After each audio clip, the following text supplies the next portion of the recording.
ಅನುಭವ ಮಂಟಪದ ಉದ್ಘಾಟನೆ ಮಾಡಿ ಚರ್ಚೆ ಇಲ್ಲ. ನಾನು ಎಲ್ಲಿ ಬಿಡ್ತೇನೆ ಮತ್ತೆ ಮಾಡುವಂತ. ಇಲ್ಲ, ಮಾತಾಡ್ತಾರಲ್ಲ ಎಲ್ಲರೂ, ಮಾತಾಡ್ಬೇಕು ಅಂತ ಹೇಳ್ತಾರಲ್ಲ. ಇದು ಮುಗಿದ 2 ನಿಮಿಷ ಮಾತಾಡ್ತಾರೆ ಎಲ್ಲರೂ ಕೂಡ. ಇಲ್ಲಿ ಈಗ ಅನುಭವ ಮಂಟಪ ಇರಲಿ, ಬಸವಣ್ಣವ್ರ ದೇವಸ್ಥಾನಗಳೆಲ್ಲ ವಕ್ಫ್ ಬೋರ್ಡ್ ಆಗ್ತಾ ಇದೆ. ಆಯ್ತು, ಈಗ ನೋಡಿ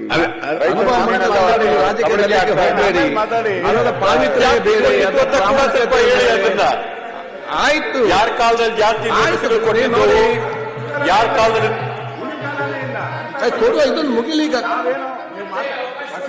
ಅವಕಾಶ ಇದೆ, ನಾವು ಅದರಲ್ಲಿ ಚರ್ಚೆಯಲ್ಲಿ ಭಾಗವಹಿಸ್ತೀರಿ, ನಾವು ಬಸವಣ್ಣವ್ರ ಬಗ್ಗೆ ಮಾತಾಡ್ತೀರಿ. ಆದ್ರೆ ಇವತ್ತು ಈ ವಕ್ಫ್ ಬೋರ್ಡ್ ಮಾರಿ ಎಲ್ಲ ಕಡೆ ಒಂದು ರೀತಿ ಮಳೆಯಿಂದ ಭಾರಿ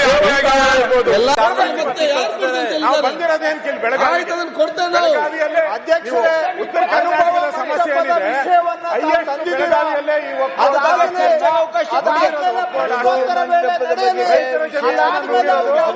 ಕೊಡಿ, ಸರ್ಕಾರ ತಯಾರಿದೆ.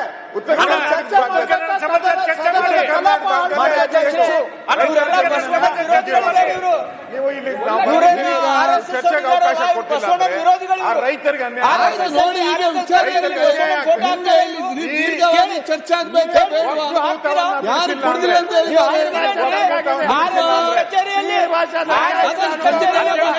ಚರ್ಚೆಗೆ ಅವಕಾಶ ನೋಡಿದ್ರಿ.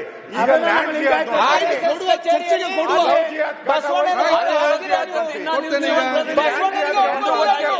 ಈಗ